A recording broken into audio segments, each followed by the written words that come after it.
GNN के संग में हमारे आज के मेहमान हैं लॉलीवुड सुपरस्टार शान और फिल्म ज़रार के प्रोड्यूसर अवैस रऊफ और फिल्म की कास्ट। शान के साथ उनकी नई आने वाली फिल्म ज़रार के हवाले से दिलचस्प गुफ्तगू हुई।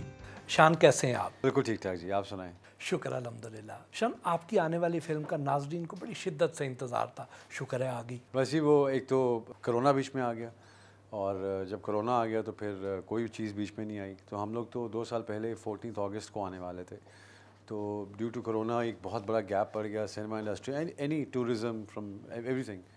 सो वो शट डाउन एक ऐसा आया कि फिर हमारी जो पोस्ट की डेट्स थी वो आगे पीछे हो गई थोड़ी, बिकॉज बैकलॉग बहुत ज़्यादा इकट्ठा हो गया था उनके पास। तो फिर हमें again we had to wait for corona to pass. तो हमने कहा कि ये चलता है, तो अब हमने कहा कि 25 नवंबर को इसको लगाया जाए। इसका ट्रेलर देखकर तो ऐसे लग रहा है कि ये हॉलीवुड से किसी तौर भी कम नहीं होगी। बस जी, थैंक यू। ये असल में एक फ़ील थी जो मुझे लगता था कि हमारा इंटरनेशनल जो एक ब्रांड है, क्योंकि हमारी जितनी कहानियाँ वेस्ट में सुनाई जाती हैं उनके मुसन्निफ़ हम नहीं हैं, और हमें हक़ होना चाहिए कि हम अपनी हर कहानी के मुसन्निफ़ ख़ुद हों, ताकि लोगों को पता चल सके कि असल कहानी क्या है।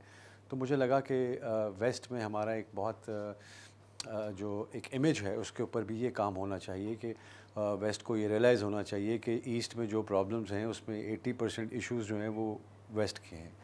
तो मुझे लगा कि उनको थोड़ा सा रियलाइज़ कराया जाए, और जब आप उनके एरिना में जाके खेलते हैं तो ऑब्वियसली जो आपका विजुअल स्टैंडर्ड है उसको उस जगह पे मेंटेन करना चाहिए जहाँ पे उनकी आँख। तो मैं अपने जो प्रोड्यूसर्स हैं अवैस रऊफ साहब, उनका शुक्रिया अदा करूँगा कि उन्होंने फ्रीडम दी इस स्क्रिप्ट को करने में और इस विजुअल को क्रिएट करने में। नाज़रीन को बड़ी शिद्दत से इंतज़ार था, जैसे मैंने आपको पहले बताया, तो उनको आप क्या बताएंगे कि ये फ़िल्म किस तरह की होगी, क्या उनको देखने में मिलेगा? देखिए, ये एक फ़िल्म एक पाकिस्तानी फ़िल्म है जो अपने एक पाकिस्तानी हीरोज़ जो हैं हमारे जो वो लोग जो वो जंगें लड़ते हैं जिनका हमें पता नहीं चलता, the war you don't see. तो मेरे ख़्याल में ऐसी बहुत से महाज़ हैं जिन पे हमारे अनथक हीरोज़ जो हैं वो रोज़ उठते हैं और रोज़ पाकिस्तान को डिफ़ेंड करते हैं। कई दफ़ा उनको अपना जो स्ट्रक्चर है उससे बाहर भी निकलना पड़ता है, लेकिन फिर भी वो पाकिस्तान को डिफ़ेंड करते हैं जो भी नैरेटिव उसका होता है। तो इसमें एक एंटरटेनमेंट और हमारा एक पहला ब्रांड है, जैसे वेस्ट के पास MI6 है और उनका एक जेम्स बॉन्ड ब्रांड है, इसी तरह हमने पाकिस्तान का ये पहला ब्रांड लॉन्च किया है जो स्पाई थ्रिलर जॉनरा है इसका। और मैं चाहता था कि एक ऐसा कैरेक्टर हो जो अपार्ट फ्रॉम हम हमेशा दिखाते हैं कि जी हमारा एक नैरेटिव होता है कि जी ये फ़लाँ तरह की फ़िल्म है या फ़लाँ तरह की फ़िल्म है या किसी ने लिखवाई है ये फ़िल्म, तो वो इस तरह का है नहीं। ये एक इंडिविजुअल फ्री फ़िल्म है जिसमें एक पाकिस्तानी जो है वो ये समझता है कि जो राइटर जब मैं लिखी तो मेरे ज़हन में यही था कि पाकिस्तान को क्या क्या थ्रेट्स हैं। इसमें मैं ज़रूर शुक्रिया अदा करना चाहूँगा डॉक्टर शाहिद साहब का। उनकी बहुत सी गाइडेंस उनको सुनने से मिली, फिर अपनी रिसर्च की और देखा कि वाकई पाकिस्तान को जो इस वक्त थ्रेट्स हैं, पॉलिटिकल इंस्टेबिलिटी है, इकनॉमिक इंस्टेबिलिटी है, और what role does West play in Pakistan's instability, उसको नुमायाँ करना या दिखाना जो था वो मेरे ख़्याल में बहुत ज़रूरी था। जैसे कि आपने देखा कि अभी बाइडन साहब ने पाकिस्तानी न्यूज़ के बारे में बात की, तो हमने तो ये इशू 3 साल पहले ही लिख दिया था कि इनको ये इशू होगा। यही मैं अभी देख रहा हूँ कि अगरचे ये फिल्म 4 साल पहले लिखी गई थी, लेकिन ये बिल्कुल आज के हालात से बहुत ज़्यादा मुताबिकत रखती है। जी बिल्कुल, इसीलिए क्योंकि आई थिंक वो इवेंट्स चेंज नहीं हुए अभी तक, वो ख़तरात चेंज नहीं हुए। अगर आप थोड़ी सी मैंने रिसर्च की, जब स्क्रिप्ट मैं लिख रहा था मैंने रिसर्च करनी शुरू की, तो मुझे पता चला कि अफ़गानिस्तान के थ्रू क्या क्या हो रहा है और किस तरह हमारे जो लोग हमसे एग्री नहीं करते हैं या दुश्मन हैं हमारे, या जो दुश्मन बड़ा हार्ड वर्ड है बट नेशनलिस्ट हैं अपने तौर पर, वो किस तरह इन्फ्लुएंस करते हैं लोकल, किस तरह इन्फिल्ट्रेट करते हैं। तो अब तो हमारे पास सबूत भी हैं, उनका स्पाई भी हमने पकड़ा हुआ है, कभी जहाज़ पकड़ लेते हैं उनका, कभी स्पाई पकड़ लेते हैं। 4 साल पहले मुझे फ़ील हुआ कि, बल्कि उससे पहले भी फ़ील होता था कि कुछ ऐसे लोग हैं दुनिया में जो नहीं चाहते कि पाकिस्तान जो है एक मुस्लिम कंट्री जो है उसके पास ये पावर होनी चाहिए। तो जब आप स्क्रिप्ट लिख रहे होते हैं तो आप जब रिसर्च करते हैं और थोड़ी थोड़ी चीज़ें साथ जोड़ना शुरू करते हैं तो आपको सामने एक नैरेटिव, एक चीज़ नज़र आनी शुरू हो जाती है जो पहले नज़र नहीं आती। जो गुंडागर्दी पाकिस्तान के साथ आलमी सतह पर की जाती है, चाहे वो ग्रे लिस्ट हो, फेटफ की या FATF, जो भी और किस तरह हमारे जो दुश्मन ममालिक हैं वो प्रोपागेंडा करते हैं, लॉबिंग करते हैं ताकि ये सारी वो बातें थी जो मुझे लगा कि एक एंटरटेनमेंट और एक कमर्शियल फिल्म में हम इसको ला सकते हैं। तो मुझे जब स्क्रिप्ट लिखने की बारी आई तो मुझे लगा कि हम क्यों ऐसी एक्शन फिल्म में हमेशा जब आप देखते हैं वो 80% वो फेक एक नैरेटिव होता है, एक फ़िक्शन होती है। एवेंजर्स देख लें, जेम्स बॉन्ड देख लें, वो एक्चुअली मिशन नहीं होते। तो इसमें तो एक्चुअल मिशंस थे कि किस किस तरह हमने किस तरह से अपने आप को डिफेंड करते हैं और जब मौका आता है तो हम कहाँ तक जाने के लिए तैयार हैं। वैसे तो हम सब भी मुहिब्बे वतन हैं, लेकिन आपके अंदर ये जज्बा बहुत ज़्यादा शिद्दत से मौजूद है। मेरे वालिद की तरफ से और मेरी वालिदा की तरफ से ये चीज़ हमें दी गई। फिर एक इन्फ्लुएंस बहुत ज़्यादा था मेरे वालिद का, बिकॉज उन्होंने जितनी फिल्में बनाई, ज़रका, ये अमन, कश्मीर के ऊपर, शहीद, GCC ऑयल एक्सप्लोरेशन के ऊपर बनाई। सो मुझे लगा कि उस कड़ी का एक नया सिलसिला है जो एक नए तौर पे निकल रहा है। फिल्म ज़रार से क्या तवक्कुआत है? क्या 100 करोड़ का हिस्सा अबूर करेगी? देखिए, मेरे ख्याल में लोगों के दिलों में घर करना चाहिए। मेरे अब्बा कहते थे इज़्ज़त कमाओ पैसे आ जाते। तो मुझे लगता है कि मेरा काम था कि मैं इस फिल्म, अल्लाह ने मुझे चूज़ किया इस काम के लिए, तो मुझे लगा कि मुझे ये फ़िल्म इतनी अच्छी बनानी चाहिए। और जहाँ तक पैसों की बात है तो वो तो आप हाउसिंग सोसाइटी खोल लें तो आ जाते हैं, तो इसमें पैसा इज़ नॉट द मैटर। क्या ज़रार इंटरनेशनल मार्केट में भारतीय प्रोपेगेंडे का मुंह तोड़ जवाब साबित होगी? भारत में इस वक्त उनकी जो फिल्म इंडस्ट्री है वो बीजेपी के हाथों टेक ओवर हो चुका है उसका। अगर आप उनके नए स्क्रिप्ट्स देखते हैं या नैरेटिव देखते हैं या वो पूरा एक नैरेटिव चेंज कर रहे हैं अगले 100 साल के लिए कि इनको हमने जंगजू बनाना है और इनको इस तरफ लेके आना है, जो कि बाद में उनको पता चलेगा कि वो बैड मिस्टेक। इंडियन फिल्म जो है वो इस वक्त एक अपने प्रोपेगेंडे का शिकार है, इसलिए उनकी फिल्मों में से एंटरटेनमेंट भी कम हो गई है और उनके स्टार्स की इज्जत भी कम हो गई है। फिल्म ज़रार की कहानी आपने खुद लिखी, डायरेक्टर भी आप खुद हैं, हीरो भी आप खुद हैं, इतने सारे काम कैसे कर लेते हैं आप? देखिए, वो ऐसे ही करते हैं जैसे हमारे सियासतदान करते हैं। एक काम सारा कुछ करते हैं। लेकिन ये है कि पाकिस्तान में क्योंकि प्लेटफॉर्म्स इतने नहीं होते हैं और कोशिश ये होती है कि आप अपने जो भी काम कर रहे हो उसमें फ़ोकस्ड और कंट्रोल्ड हों। तो उसमें ऐसा लगता ज़रूर है कि मैंने अकेले ने ये सब कुछ किया, लेकिन मेरे पास बहुत अच्छी टीम थी। मेरे जितने कैमरामैन, लाइटमैन, मेरे असिस्टेंट, मेरे एडिटर, सो ये सब मिलके वो उस बोझ को उठाने में बहुत और प्रोफेशनल एक्टर्स बहुत हेल्प करते हैं आपको उस काम में करने की। अदाकारी, हदायतकारी, टीवी होस्टिंग और राइटर भी हैं, इन सब में से आपको खुद क्या करना पसंद है? कुछ भी नहीं।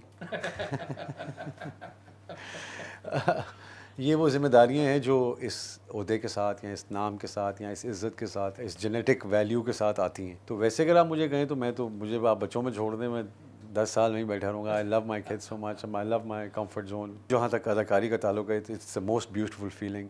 आपको बहुत से लोग एक ही वक्त में बहुत से लोगों से मिलने का एक एक्सपीरियंस होता है और ऐसा नहीं होता कि आप सिर्फ उनको मिल रहे होते हैं, आप उनको जी रहे होते हैं। तो हाँ, ऐसे बहुत से काम जो आप आम लाइफ में नहीं कर सकते, जैसे किसी बड़े आदमी को थप्पड़ मारना या आप किसी बुरे आदमी को वाकई मारना, वो आपको फिल्म में कर सकते हैं। और डायरेक्शन में मुझे ये लगा कि आप पे एक और रिस्पॉन्सिबिलिटी आती है कि आप किस तरह की फ़िल्म बनाना चाह रहे हैं। अगर आप एंटरटेनमेंट प्रोवाइड करना चाह रहे हैं, दैट्स ब्यूटीफुल। आपका एक ऐसा अल्लाह ने आपको एक एरिया दिया है जिसमें आप इन लोगों को हंसा सकते हैं, रुला सकते हैं।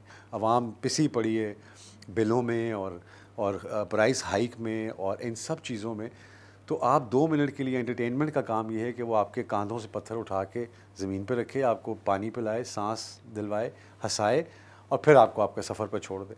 तो मुझे लगता है ये छोटे छोटे क़याम तयाम जो हैं, अगर मोटरवे पे ना हो तो सफ़र बहुत बोर हो जाएगा। आप जब कोई भी किरदार परफॉर्म करते हैं तो उस करैक्टर को अपने ऊपर तारी कर लेते हैं, फिर उसमें से वापस निकलना आसान होता है या मुश्किल? लोगों के लिए बहुत मुश्किल है, लेकिन मुझे बहुत आसान लगता है, इसलिए कि जब तक आप अपना किरदार घर छोड़ के आते हैं तब तक वो आप किरदार कर नहीं सकते। तो आपका एक किरदार जो है वो पलूट नहीं होना चाहिए किसी भी किरदार से, जो भी आप एक्ट कर रहे हो। उसका बेहतरीन हाल ये होता है कि जब आप किरदार कर रहे होते हैं तो आप उसमें तैरने की कोशिश करें, डूबने की कोशिश ना करें। जब आप डूब जाते हैं तो फिर निकलना मुश्किल होता है, तैरने में तो समंदर अबूर हो जाते हैं।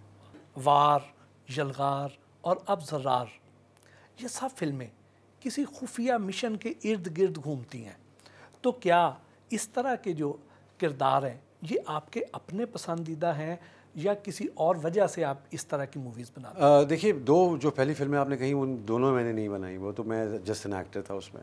लोग मुझे परसीव करते हैं एक्शन हीरो, सो उन्होंने जब एक्शन की कास्टिंग की तो उनको लगा कि मैं उसमें बेहतर लगूंगा, तो उन्होंने मुझे लिया, मेहरबानी उनकी। तो वार और यलगार जो थी, ये दोनों फिल्म जो थी ISPR की फिल्म्स थी और बड़ी अच्छी फिल्म्स थी और माशाल्लाह। लेकिन ज़रार जो है ये इट्स अ फ्री फिल्म, इसको अवैस साहब ने प्रोड्यूस किया है यूनिवर्सिटी ऑफ लाहौर से। ज़रार जो है वो बिल्कुल ऐसी नहीं है जिसमें कोई मिशन ऐसा नहीं है जिसमें कि वो ऑर्डर्ड मिशन नहीं है कोई। एक ऐसा आदमी जो एक सर्टन स्किल सेट है उसके पास जिससे वो अपने आप को प्रोटेक्ट करता है, अपने पाकिस्तान को प्रोटेक्ट करता है। लेकिन कुछ मकाम ऐसे आए थे जहाँ पे उसको लगता है कि मुझे अपनी बाउंड्री से बाहर जाना पड़ेगा, बिकॉज़ इससे बड़ा थ्रेट पाकिस्तान के लिए है नहीं, और इस बात को समझाने में टाइम लगेगा। तो वो अपने आप पे, अपने ओन पे वो डिसीजन लेता है और वो कहता है कि नहीं, I have to protect, because उसने बहुत बड़ी कुर्बानी दी है। वो कुर्बानी क्या है वो फिल्म में आप देखिएगा। इसलिए उनसे ये मुख्तलिफ है। बाकी एक्शन फिल्म दुनिया में अगर आप देखते हैं तो जो ब्लॉकबस्टर्स और जो हॉट फिल्म्स होती हैं वो एक्शन की लाइफ ज़्यादा होती है। आपकी हर फिल्म के आखिर में एक बड़ा स्ट्रॉन्ग मैसेज होता है, इस फिल्म का मैसेज क्या है? इस फिल्म का मैसेज तो यही है कि जब आपको ज़ख्म लगे तो खून निकले तो उसका रंग हरा होना चाहिए, सब्ज़ होना चाहिए। तो ब्लीड ग्रीन एक ऐसा मैसेज है कि हर पाकिस्तानी, मैं बीइंग अ डायरेक्टर, एक्टर, मैं इस खुफिया जो एक the war you don't see, उस जंग के लिए मैं अपनी खिदमात कैसे पेश कर सकता हूँ। चाहे वो जर्नलिस्ट है, इसमें जर्नलिस्ट का बहुत इंपॉर्टेंट रोल है, जिसमें ये दिखाया गया है कि हमारी वैल्यूज़ जो हैं, हमारे ओपिनियंस जो हैं वो कितने मैटर करते हैं, उनका इम्पैक्ट क्या है। और सादिक और अमीन प्राइम मिनिस्टर के लिए शर्त है, लेकिन वो जर्नलिस्ट के लिए नहीं है। तो मुझे लगा कि क्यों ना हम अपना एक कॉन्स्टिट्यूशन लिखें जिसमें ये लिखा जाए कि मेरा सादिक और अमीन होना ज़रूरी है, जिसके ऊपर वो अपनी लाइफ को थोड़ा सा दुरुस्त करते हैं। मैं अपने जर्नलिस्ट की बात नहीं कर रहा, माशाल्लाह सब बड़े हैं, सब अच्छा काम कर रहे हैं।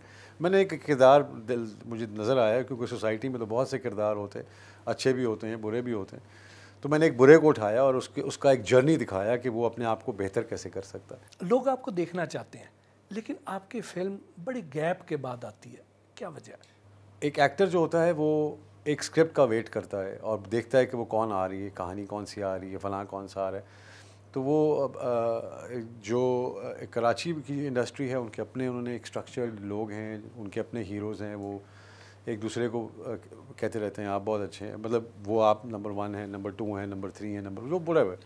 तो उनका अपना एक उन्होंने अपनी एक दुनिया कायम की हुई है, वो उस दुनिया में रहते हैं, खुश रहते हैं। तो वो पाकिस्तान को एज अ होल नहीं देखते हैं, इंडस्ट्री को एज अ होल नहीं देखते हैं। आई थिंक सपोर्ट होनी चाहिए। और मेरी एज एन एक्टर 500 ऑलमोस्ट 575 फिल्में, तो अगर मेरी हर फिल्म 5 साल में आ रही होती तो मेरी उम्र उस वक्त 5000 साल होनी चाहिए थी। और जहाँ तक मेरी अपनी फ़िल्म बनाने का ताल्लुक़ है, तो मैं जैसा मैंने आपको बताया कि ये फ़िल्म हमारी 2 साल में बन गई थी। सिर्फ कोविड की वजह से हम 2 साल लेट हुए, तो अब 5वें साल वो उसको हम रिलीज़ करने लगे। तो इसमें कोई गैप वाला नहीं है। इससे पहले मैंने अर्थ बनाई थी, द डेस्टिनेशन, वो हमने 60 दिन में शूट की थी और 8 महीने में, 9 महीने में वो ऑन स्क्रीन थी। सो इसका ज़रार का सिर्फ ये कोविड की वजह से हम डिले हो गए, जिसकी वजह से, क्योंकि हमारे यहाँ बड़ा आसान है, लोग कहते हैं यार वो उनके साथ तो काम करना बड़ा मुश्किल है, और मज़े की बात है उन्होंने कभी काम किया ही नहीं होता। सोशल मीडिया पर आप काफ़ी एक्टिव हैं और अक्सर तनकीद का शिकार भी हो जाते हैं, इस तनकीद को कैसे लेते हैं? सोशल मीडिया पे एक्टिव होने का मकसद ये है, और अगर आप देखें तो मेरी फेसबुक और जो मेरी पर्सनल लाइफ की सोशल मीडिया है वो बिल्कुल ऑफ है। उसमें मैं बिल्कुल कभी किसी को आने नहीं देता।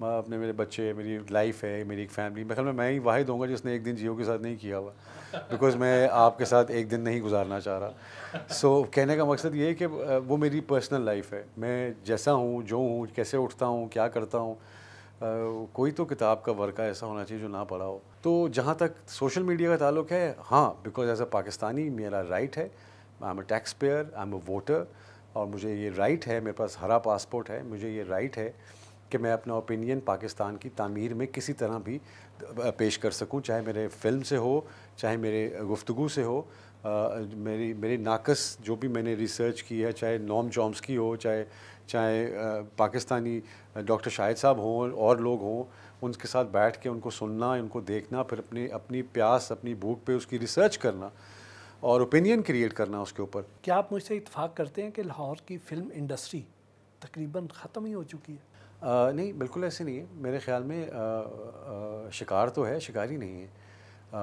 मेरे ख़्याल में जब भी आप, अगर आप मुझसे ये पूछें कि 20 साल पहले सिर्फ पीटीवी लाहौर होता था और अब यहाँ पे लोकल 4, 5, 6, 8, 10 चैनल खुल चुके हैं, तो वो ऐसे होता है कि जब स्टेट किसी चीज़ की इजाज़त देती है, किसी चीज़ की सरपरस्ती करती है और उसे इंडस्ट्री तस्लीम करती है, एक पावर तस्लीम करती है, तो फिर शहर वाले भी उसमें आके इन्वेस्ट करते हैं। तो इसी तरह हमारे यहाँ वो इंफ्रास्ट्रक्चर डेवलप नहीं हो सका एंटरटेनमेंट का। जो बहार टेलीविज़न पे आई, वो बहार जो है वो इंतज़ार कर रही है फिल्म इंडस्ट्री पे आने के लिए, सिर्फ चंद फैसलों का इंतज़ार है। नई पाकिस्तानी फ़िल्में देखते हैं? जी बिल्कुल, पाकिस्तानी फ़िल्म जैसी भी हो, जहाँ भी हो, मैं उसको सपोर्ट ज़रूर करता हूँ। आप कराची में बनने वाली फ़िल्मों में नज़र नहीं आते, वजह क्या? इसलिए कि उनको मेरे ख़्याल में उनकी सब चीज़ें पूरी हैं। आटा भी है, उनको घ्यो भी है, सब कुछ है, तो फिर वो बाहरों की लेना है उन्होंने। तो मुझे लगता है कि वो एक हर चैनल का अपना एक एक्टर है, डायरेक्टर है, फ़लाँ है, तो वो एक टीम वर्क में काम कर रहे हैं, जो कि बड़ी अच्छी बात है, बुरी बात नहीं है ये। लेकिन ये तब होता है जब आपकी फसल लहलहा रही हो, तो आप कहते हैं यार ये मैं अब ये मेरा इलाका। अभी तो ना पेंड है ना फसल है, कुछ भी नहीं, तो ऐसे कह रहे हैं वो आप हैं, मैं ये हूँ। तो ये बहुत मुझे तकलीफ़ दे बात लगती है। अवार्ड सेरेमनीज़ में भी आप नज़र नहीं आते? जी, इसलिए क्योंकि वो अब वो अवार्ड से बढ़ के वो एक स्टेज और ऊपर चल गई, उसमें एक आर का इजाफा हो गया, वो अब रिवॉर्ड हो गया। तो वो अवार्ड से रिवॉर्ड जब हो जाता है तो फिर उस रिवॉर्ड के हम पैसे चार्ज करते हैं कि यार ये तो आपने एक अपीयरेंस चाहिए आपको, पैसे कितने हैं, तो चलो ठीक है अवार्ड तो है ही, पैसे कितने हैं। जब आपको पता हो कि मेरे काम का आपको ऑनर मिलना है, और ये तो सैकड़े के हिसाब से तो अवार्ड हो रहे हैं, तो पता ही नहीं चलता कौन सा क्या अवार्ड है। वैसे भी आप एक आदमी को तमगा हुस्न कारकर्दी देते हैं, उसके बाद अब आप ऐसे आदमी को तमगा हुस्न कारकर्दी देते हैं कि वो घर जाके बंदा अपनी फ़ोटो ला लेंदा है कि यार ये मैं तो लाऊंगा किधर, उसको भी मिल गया अब तो, क्योंकि वो लगता है कि जैसे किसी से मांग के लिया है। अब कमर्शियल ये ज़्यादा हो गया है, हर चैनल का अपना अवार्ड है, वो अपने ड्रामों को अवार्ड्स देता है, लेकिन कुछ सीरियस अवार्ड जिसमें जहाँ कहा जाता है कि यार प्रेस्टिजियस अवार्ड है, यहाँ अकेडमी अवार्ड्स हैं या फलां अवार्ड्स हैं, जिसको आप जो रात को नींद ना आया आपको कि यार मैं नॉमिनेटेड हूँ, क्या होगा, वो अवार्ड्स एग्जिस्ट ही नहीं करते पाकिस्तान में। कुछ अर्सा कबल आपने इमरान खान साहब का इंटरव्यू किया जिसमें उनको आपकी लाइट ही पसंद नहीं आई और इसका बाद में सोशल मीडिया पे बड़ा मजाक भी बनाया गया। जी, वो हुआ ऐसे था कि जब मैं सेट पे गया तो सबसे पहली बात तो ये कि मैं एक एक्टर होता हूँ सेट पे, या तो अक्सर मैं बोलता नहीं हूँ क्योंकि मेरा काम नहीं है बोलना। जो बंदा लाइट कर रहा है या कर रहा है, तो उनको मैंने 2-3 दफ़ा कहा भी, मैंने कहा थोड़ा मुझे लग रहा है, सर मैं ओके डन टेक, क्योंकि खान साहब को ये आइडिया नहीं था कि वो उनका नाम क्या है उस चैनल का या उस शो का, तो वो मैं ही नुमाया था उस शो में। तो उन्होंने कहा यार वो शान वाला जो शो है ना, उनका जो उठाना था और उसको फैलाना था, उससे मुझे एहसास हुआ कि वो अच्छा ये असल में इनको खुशी हो रही है, तो जो अच्छी बात है। लेकिन टेक्निकली अगर आप देखें तो लाइट, सेट डिज़ाइनिंग, स्क्रिप्ट, ये मेरा है नहीं एक उसमें शो में। फिल्म ज़रार के प्रोड्यूसर अवैस रऊफ़ के साथ भी फिल्मी सनत की बेहतरी के हवाले से गुफ्तगू हुई। तवील इंतज़ार के बाद बिलाखिर ज़रार फिल्म रिलीज़ होने जा रही है, क्या तवक्कुआत है? एक्सपेक्टेशंस बहुत ज़्यादा हैं, तवक्कुआत बहुत ज़्यादा हैं, क्योंकि बड़ी मेहनत हुई फ़िल्म पे और लगातार कई साल मेहनत हुई। प्री प्रोडक्शन में जब लिखा जा रहा था स्क्रिप्ट, फिर जब टीम को इकट्ठा किया, प्रोडक्शन टीम दूसरे मुल्कों से भी लोगों को लाए, फिर लंदन में शूट होनी थी, उसकी तैयारी में टाइम लगा, इस्तांबुल में। तो एक्सपेक्टेशन है, बड़ा शौक़ से इंतज़ार है, या सिर्फ इसलिए नहीं कि ढेर सारे पैसे बनाए, इसलिए कि जो मेहनत हुई है वो लोगों को दिखा सकें। तो ये शौक़ है जिसका मैं इंशाल्लाह 25 नवंबर ऑनवर्ड्स रियलाइज़ करेंगे इंशाल्लाह। क्या समझते हैं कि इसकी रिलीज़ का ये टाइम ठीक है, जबकि इससे पहले मौला जट बहुत से रिकॉर्ड कायम कर चुकी है? बहुत अच्छा सवाल है और मैं समझता हूँ बहुत आइडियल टाइम है, क्योंकि मौला जट ने एकदम सिनेमा को ज़िंदा कर दिया मुल्क में। तो हम जो पहले नंबर्स इमेजिन कर रहे थे, मौला जट ने वो सारे चेंज कर दिए और लोग एंटिसिपेट कर रहे हैं। एक अच्छी फ़िल्म आई, पब्लिक ने देखी लोकली इंटरनेशनली, तो अब ओवरऑल और अच्छी फ़िल्मों के आने, बनने और रिलीज़ होने की एक्सपेक्टेशन बढ़ गई है।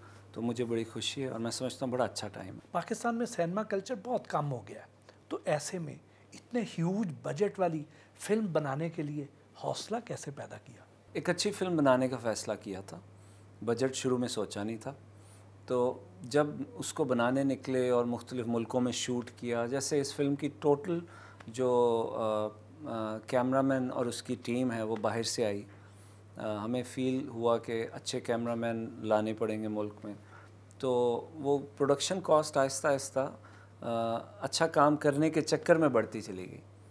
तो शुरू में ऐसा प्लान नहीं था, लेकिन फिर जब ख़र्चा बढ़ा तो फिर हौसला भी पैदा हो गया साथ साथ। क्या ज़रार 100 करोड़ का हिस्सा अबूर करेगी? अच्छी फिल्म बनाई है, लोग सिनेमा में जाएं, एंजॉय करें, तालियां बजाएं और एक्सपेक्ट करें कि इसके बाद और पाकिस्तान में अच्छी अच्छी फिल्में बने। तो 100 करोड़ का हिस्सा जहन में नहीं है, लेकिन कोई पता नहीं, शायद इससे ऊपर भी निकल जाए। जब फिल्म बनाने लगे थे, पीछे मोटिव्स क्या थे? कोई मैसेज देना मकसूद था, कोई कॉज थी, क्या था? इस फिल्म में ऑब्वियसली मैसेज देना था। एक फीलिंग सी थी कि पाकिस्तान के कुछ ऐसे इश्यूज़ हैं, कुछ ऐसे कैरेक्टर हैं इस मुल्क में जो हर प्रोफेशन में हर जगह मौजूद हैं और वो इस मुल्क को ऐसे जैसे नुकसान पहुंचा रहे हों। तो एक फ़ीलिंग थी कि वो फ़िल्म बनाई जाए और पब्लिक को वो कैरेक्टर्स जो हैं उनको एक्सपोज़ किया जाए, ये जहन में था। तो वो बनाने निकले। शान साहब ने स्क्रिप्ट लिखा, बड़ा ज़बरदस्त स्क्रिप्ट है, और अब जब लोग देखेंगे तो शायद जो हम दिखाना चाह रहे थे वो उन्हें समझ भी आए, और समहाउ आज के वक्त के हिसाब से बड़ी आइडियल रिलीज़ है। पाकिस्तान में हर दूसरा प्रोड्यूसर ये शिकवा करता नज़र आता है कि हमारी फिल्मों को स्क्रीन नहीं मिलती है, इसकी क्या वजह? मैं समझता हूँ उसकी वजह यह है कि वो अभी बाहर से जो मूवीज़ आ रही हैं वो क्वालिटी में हमारी मूवीज़ से बेहतर है। तो जब हम बहुत अच्छी फिल्में बनाएंगे, जैसे मौला जट आई है, तो ज़रूर स्क्रीनें मिलेंगी, लोग जाएंगे देखने, ना सिर्फ प्रोड्यूसर के पैसे पूरे होंगे बल्कि इंशाल्लाह प्रॉफिट भी कमाएंगे लोग ऊपर। ज़रार एक मेगा बजट फ़िल्म है, जदीद टेक्नोलॉजी का इस्तेमाल भी किया गया। इस दौरान क्या क्या मुश्किलात पेश आईं? सबसे ज़्यादा मुश्किल तो सबसे पहले ये थी कि फ़िल्म बनाने के लिए प्री प्रोडक्शन से प्रोडक्शन पोस्ट प्रोडक्शन में जो लोग चाहिए, जो प्रोफेशनल लोग चाहिए, वो मुल्क में अवेलेबल नहीं है।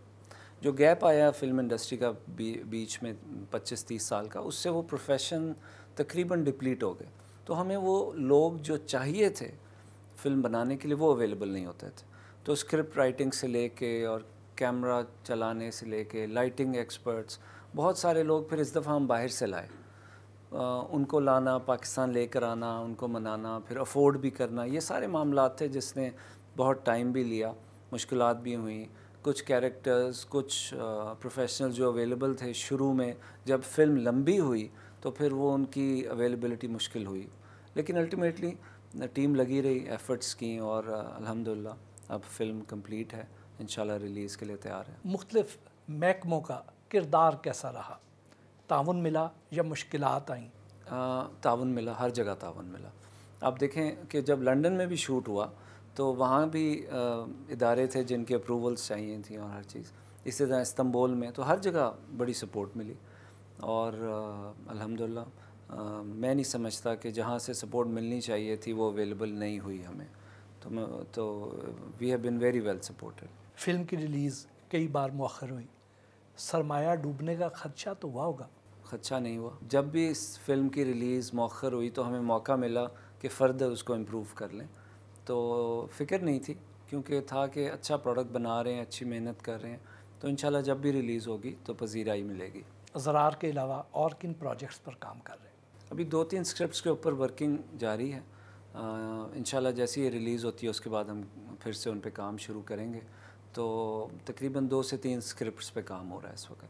आपका ताल्लुक़ तो एजुकेशन से है, फ़िल्म प्रोड्यूस करने का ख्याल कैसे आया? यूनिवर्सिटी में बहुत बड़ा department of film and television है, वहाँ प्रोडक्शन फैसिलिटीज़ हैं बहुत एक्सटेंसिव।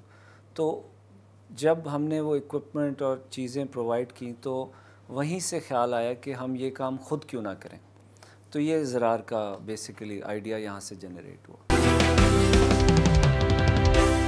फिल्म की कास्ट के साथ लंदन और तुर्की में शूटिंग के दौरान होने वाले दिलचस्प वाक़यात पर गपशप भी हुई। शान भाई, फिल्म की शूटिंग कहाँ पर हुई? फिल्म की शूटिंग हमने बहुत से मकामात पे की, लेकिन हमने लंदन में शूट किया, हमने टर्की में शूट किया हमने, पाक अफ़गान बॉर्डर पे शूट किया, लाहौर में किया, कराची में किया, और सबसे मज़े की बात यह कि सारा क्रू हमारा लंदन से आया हुआ था। अवैस साहब का ये है कि जितना मैं जानता हूँ अवैस साहब को, वो ये है कि ये एक परफेक्शनिस्ट इंसान है, बिल्कुल, और मियार पर समझौता नहीं करते। तो ऐसे में जब कोई रिसोर्स महंगे हायर करने हैं, कोई नई लोकेशंस पर जाना है, बजट जो है वो एक्सीड कर रहे हैं, तो वहाँ पर अवैस साहब हाथ रोक लेते थे या कहते थे कि नहीं कोई कंप्रोमाइज़ मैंने आपको बताया ना, हम लोग लंदन नहीं जा रहे थे, तो इन्होंने हमें कहा कि नहीं, ये जो आप विलन दिखा रहे हैं इसमें यहाँ पे आपका होना ज़रूरी है, पीछे ये आर्किटेक्चर चाहिए, ये चीज़ें चाहिए, और ये ऑथेंटिकेट करेंगे उस चीज़ को। सो आई थिंक कहीं पे भी इन्होंने स्क्रिप्ट पे, मुझे लगा इन्होंने लिखा है स्क्रिप्ट, बिकॉज जितना प्यार और जितना इश्क और जितना नर्चर इन्होंने स्क्रिप्ट को किया या थॉट्स को किया, I think nobody else did it. I think जो डिसीजन था लंदन जाने का या इस टर्की जाने का, जो स्क्रिप्ट की क्वालिटी थी, क्योंकि स्क्रिप्ट एक बड़ा मल्टी नेशनल किस्म का स्क्रिप्ट था, पूरी दुनिया का जो इस वक्त डायनामिक है वीज़ा विज़ पाकिस्तान, उसको इन्होंने एक स्क्रिप्ट में बंद किया। हो सकता है ये बहुत बड़ी एक सीरीज़ भी बन सकती थी, इतना कुछ था इस स्क्रिप्ट में। तो कोशिश की ऑब्वियसली कि इसको 2-3 मुल्कों में ही रख के क्लोज़ कर लिया जाए, मगर अगर जब आप लंदन के शूट की क्वालिटी देखेंगे, ऑब्वियसली शान ने उसको डायरेक्ट किया, तो आपको अंदाज़ा होगा कि उस एपिसोड की वजह से पूरी फिल्म जो है उसकी क्वालिटी इन्हांस हुई है। महावीर सिंह जी, आपकी ये पहली फिल्म थी? जी बिल्कुल, पहली फिल्म। कैसा लगा? बहुत अच्छा लगा जी, बहुत एक्साइटिंग था काम करना शान भाई के साथ।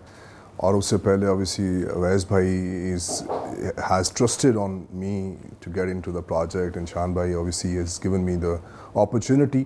उसमें था ये था कि काम के साथ मेरे कैरेक्टर के लिए बहुत रिसर्च की गई थी, और उस रिसर्च के बाद इन्होंने इनके एक टारगेट्स थे जो इन्होंने सेट किए थे कि ये टारगेट पूरे करने हैं, फिज़िकल ट्रांसफॉर्मेशन का या स्पीच मॉड्यूलेशन का।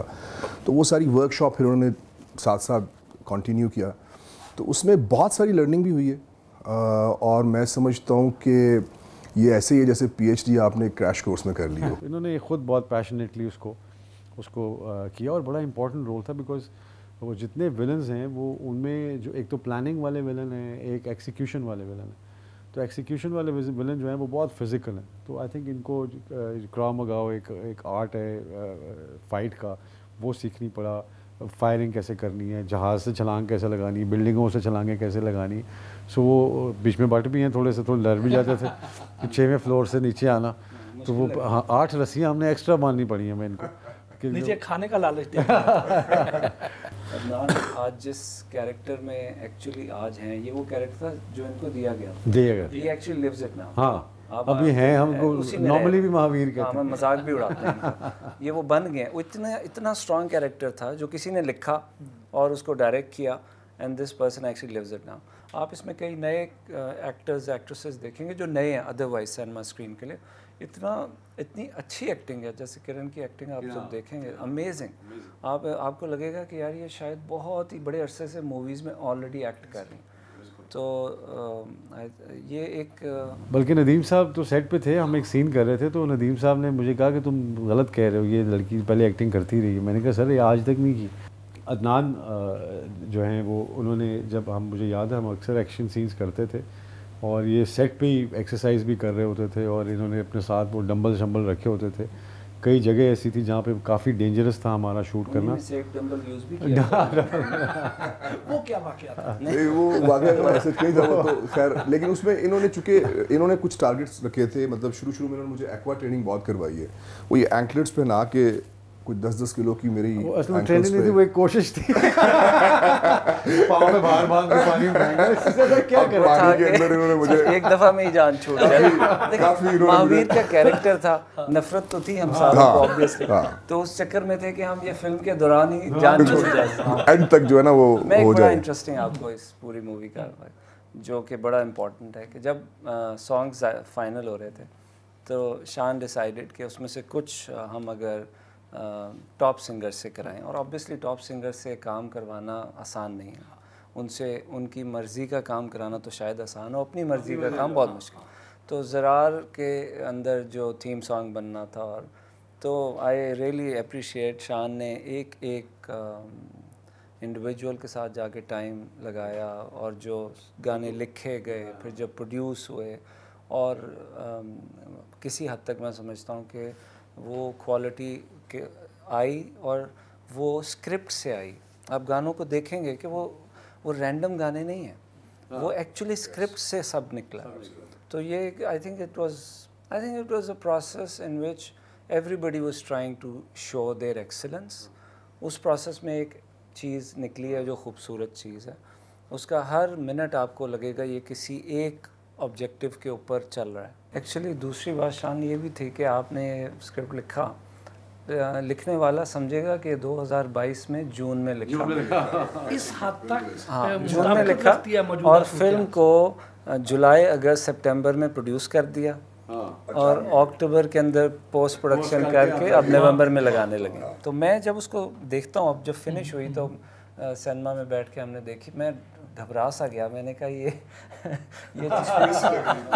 6 साल पहले लिखे जाने वाला स्क्रिप्ट, और अगर कोविड ना आता चाहे तो ये 2020 में रिलीज हो गई। मैंने कहा अभी यही बात हो रही थी हमारी, मैंने कहा 2000 हमने तो कोविड से 2019 में फिल्म निकल गई, सिर्फ कोरोना ने कोविड आ गया। हमने कहा अभी देखते हैं, देखते करते करते दोस्त। तो जब अब आप उसको आज के कॉन्टेक्स्ट में लगाएंगे, उन सारी कॉन्स्पिरेसीज़ को लगाएंगे, उन फॉरेन एक्टर्स को शामिल करेंगे, स्क्रिप्ट से निकाल के देखेंगे, तो आपको लगेगा कि शायद नवंबर 2022 में ही इस फिल्म को लगना था। ये बड़ा ख़तरनाक है। और अगर इस पे अगर कॉन्स्पिरेसी बननी है तो उसमें आप कह सकते हैं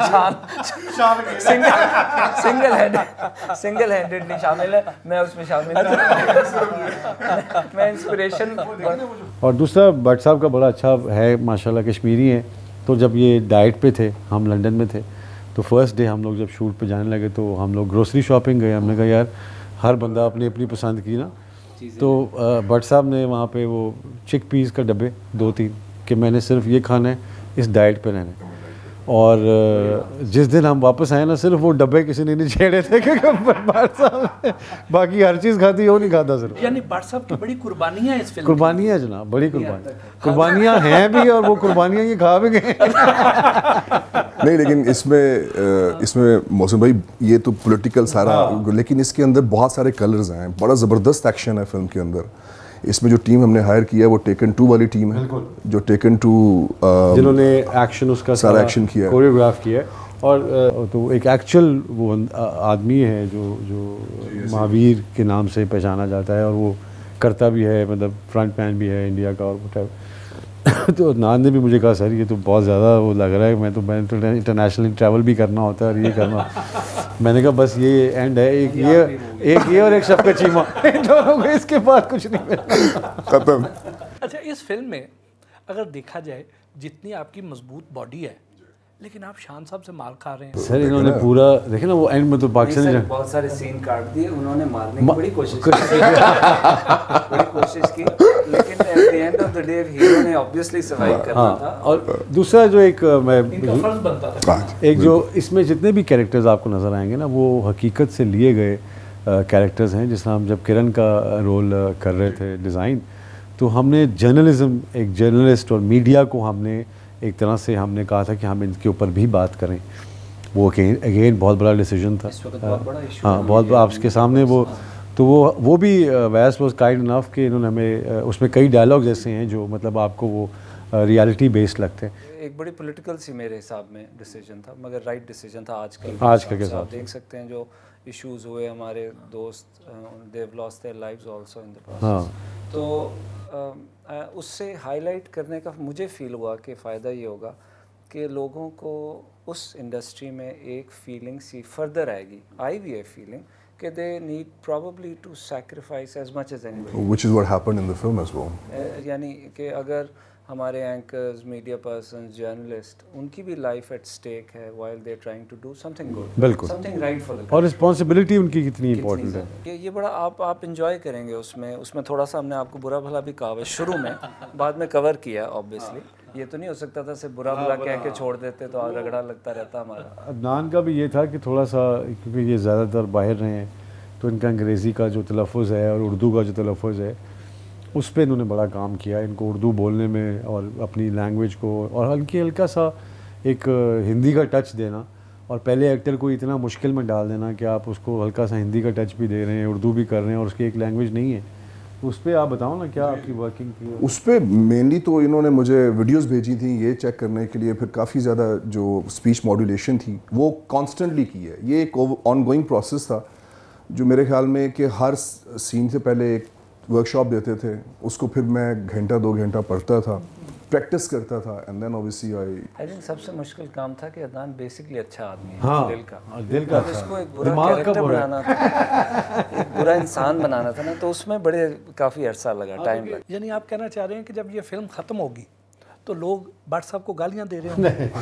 भट्ट साहब को ढूंढ रहे होंगे, हम दे रहे हैं, हम कुछ अरसा देते रहे। नहीं, मेरा ख्याल है कि नहीं देंगे, क्योंकि मुझे लगा कि विलन ने अपने रोल के साथ जस्टिस किया, और जो विलन भी है वो किसी पर्पस पे निकला हुआ है, उसकी भी लाइफ का एक ऑब्जेक्टिव है, वो अपनी लाइफ एट रिस्क ला रहा है टू अचीव एन ऑब्जेक्टिव, और वो उसकी हद तक उसके सोसाइटी और जहाँ से वो बिलोंग करता है वो बड़ा एक मुकद्दस ऑब्जेक्टिव है। तो उसने उसके लिए लड़ा एंड तक और जान दी, और जान देते हुए भी वो कमिटेड था कि मैं हक पे हूँ। ये आप देखेंगे एंड में जब व्हेन ही इज एक्चुअली वो अपनी देखे ना, क्योंकि हमारा हीरो किसी हमारे हमसायों का विलन है, उनका हीरो हमारा विलन है, तो ये कहीं ना कहीं के तो हीरो हैं। फिल्म का कोई दिलचस्प वाकया ये इनके साथ हुआ था, बताएं ना, शेयर करें। ये इनको मैंने लॉर्ड बायरन रूम दिया था फ्रूम वैली के अंदर, और वो हॉन्टेड रूम था एक्चुअली, वो एक्चुअली हॉन्टेड था, और इन्होंने एक्चुअली में वहाँ पे स्पिरिट देखी है। हाँ, आज तक असल में वो असल में लॉर्ड बायरन जो थे ना, वो रात को ख्वाब में आए थे, मतलब इस तरह के, और मेरे साथ एक लॉर्ड बायरन सोए हुए थे, मेरे बड़े भाई इजाज भाई, तो मैंने उनको उठाया, मैंने कहा सर कुछ फिर रहा है यहाँ पे 4 बजे सुबह, कमाल मुसलमान हुए मुझसे। उन्होंने कहा कि ये वाली आयत पढ़ो और सो जाओ, क्योंकि वो मैं अब कितनी को पढ़ता वो आयत, वो नहीं गए वो, क्योंकि वो अंग्रेज़ी भूत था, वो शायद नहीं समझ रहा था कि वो, तो वो खैर अरबी समझ गया, और मुझे इन्होंने बताया नहीं। अगर ये मुझे पहले बता देते कि वो हॉन्टेड है तो मैंने चेंज कर देता था।